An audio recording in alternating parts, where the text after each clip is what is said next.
और लक्ष्य ये रखा गया है कि 2027 तक पूरे देश को और बिहार को भी फाइलेरिया मुक्त बनाना है।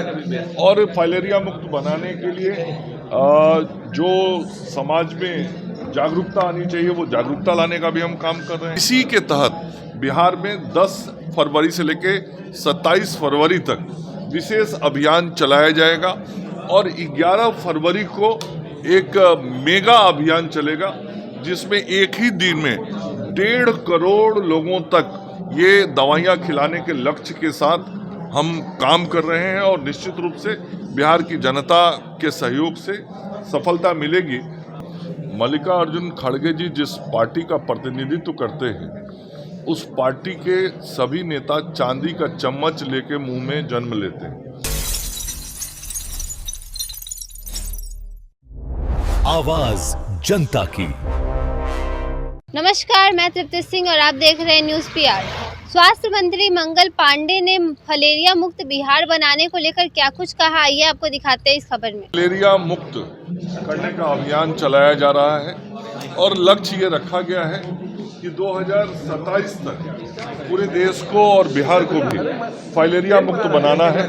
और फाइलेरिया मुक्त बनाने के लिए जो समाज में जागरूकता आनी चाहिए वो जागरूकता लाने का भी हम काम कर रहे हैं। और जिन दवाइयों का सेवन लोगों को करना होता है उन दवाइयों का भी सामूहिक रूप से अभियान चला के अपने कार्यकर्ताओं के सामने, स्वास्थ्य विभाग के पदाधिकारियों के सामने, चिकित्सकों के सामने, नर्सेज के सामने, अन्य विभिन्न विभाग के जो सहयोगी लोग हैं उनके सामने दवाइयाँ खिलवा कर लोगों को फाइलेरिया से बचाने का काम बिहार सरकार लगातार कई वर्षों से कर रही है। और अब हम फाइलेरिया उन्मूलन की तरफ बढ़ चले हैं और इसी के तहत बिहार में 10 फरवरी से लेके 27 फरवरी तक विशेष अभियान चलाया जाएगा और 11 फरवरी को एक मेगा अभियान चलेगा जिसमें एक ही दिन में 1.5 करोड़ लोगों तक ये दवाइयाँ खिलाने के लक्ष्य के साथ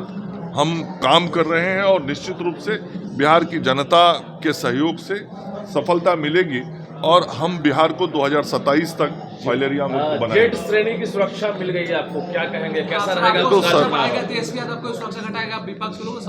ये तो सरकार का जो तंत्र है, पुलिस तंत्र, उसका विषय जी। अभियान पर कितना मजबूती से काम करेंगे? सर, एक सवाल में अभियान चला है कि पूरे बिहार में फाइलेरिया के कितने मरीज हैं और कितना खर्च? देखिए, ये फाइलेरिया का जो मरीज है, फाइलेरिया में कई तरह की बीमारियां होती हैं। उसमें हाथी पांव की अलग बीमारी होती है, हाइड्रोसिल का अलग होता है, किसी अलग ऑर्गन में शरीर के अंग में दिक्कत है अलग होता है। तो अलग अलग प्रकार से ये सारे आंकड़े इकट्ठे होते हैं। सर, और नौकरी का कुछ कांग्रेस के राष्ट्रीय अध्यक्ष मल्लिकार्जुन खड़गे उन्होंने ये बोला है कि प्रधानमंत्री नरेंद्र मोदी है, वो बोलते हैं कि चाय बेचने वाला, लेकिन उसे वोट करने के लिए प्रधानमंत्री ने कभी ट्रेन में जाकर केसरी लेकर चाय बेचा? मल्लिकार्जुन खड़गे जी को इस बात का सबूत देने की जानकारी और इस बात का सबूत देने की आवश्यकता किसी को नहीं है।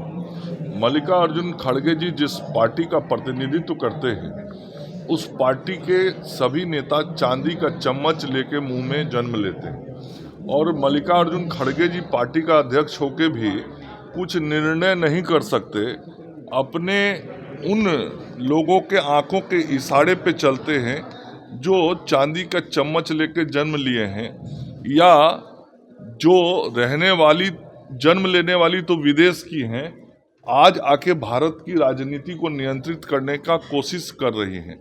नरेंद्र मोदी जी इस भारत माता की मिट्टी में जन्म लिए हुए एक गरीब के घर के बेटा हैं और पूरा दुनिया जानता है कि नरेंद्र मोदी जी जिस परिवार से आते थे वो बहुत गरीब परिवार।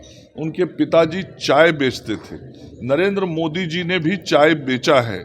नरेंद्र मोदी जी की माता जी की ये स्थिति थी गरीबी में कि दूसरों के घर में जाके नरेंद्र मोदी जी की मां को काम करना पड़ता था। उस गरीबी से नरेंद्र मोदी जी निकले हैं और गरीबी की दर्द को उन्होंने देखा है, समझा है, जाना है, तभी आज देश के गरीबों की दर्द को दूर करके गरीबों के नेता नरेंद्र मोदी बने हुए हैं।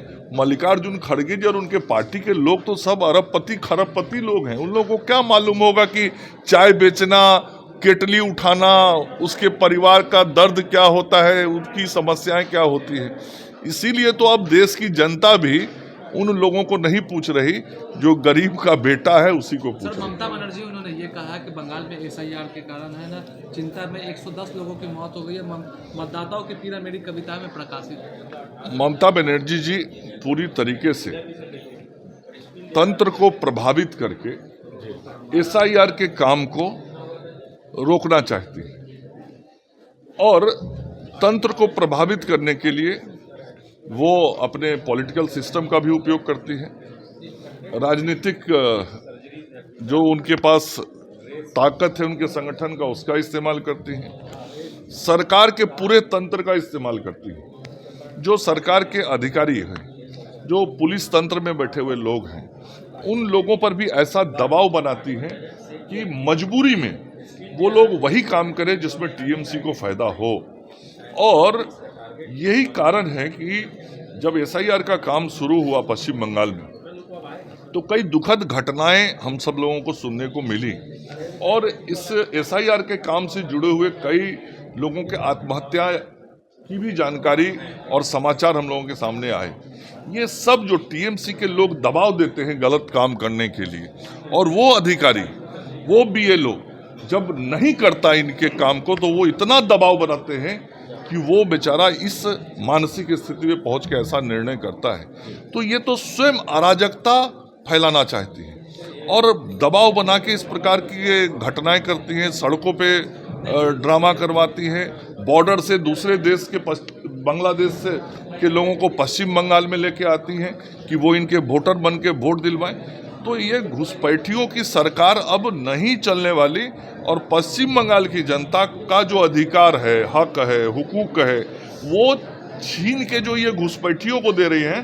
अब पश्चिम बंगाल की जनता अपने हक, हुकूक, अधिकार को घुसपैठियों के हाथ में नहीं जाने देगी। धन्यवाद। बंगाल में भारतीय जनता पार्टी पूर्ण बहुमत के साथ और एक बड़े बहुमत के साथ सरकार आदरणीय नरेंद्र मोदी जी के नेतृत्व में बनाएगी और वो सरकार पश्चिम बंगाल को विकसित पश्चिम बंगाल बनाने वाली सरकार होगी, स्वर्णिम पश्चिम बंगाल बनाने वाली सरकार होगी। और वो डबल इंजन की सरकार वहाँ जब चलेगी तो विकास का गाड़ी वैसे ही दौड़ेगा जैसे आज विभिन्न राज्यों में डबल इंजन की सरकारें दौड़ रही हैं। धन्यवाद।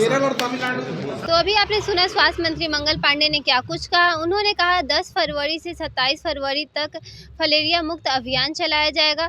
साथ ही साथ उन्होंने बंगाल इलेक्शन पे ममता बनर्जी पर तंज कसते हुए कहा कि घुसपैठियों की सरकार अब वहां नहीं चलेगी। ऐसी ही खबरों को देखने के लिए देखते रहिए न्यूज़ PR। तब तक के लिए धन्यवाद।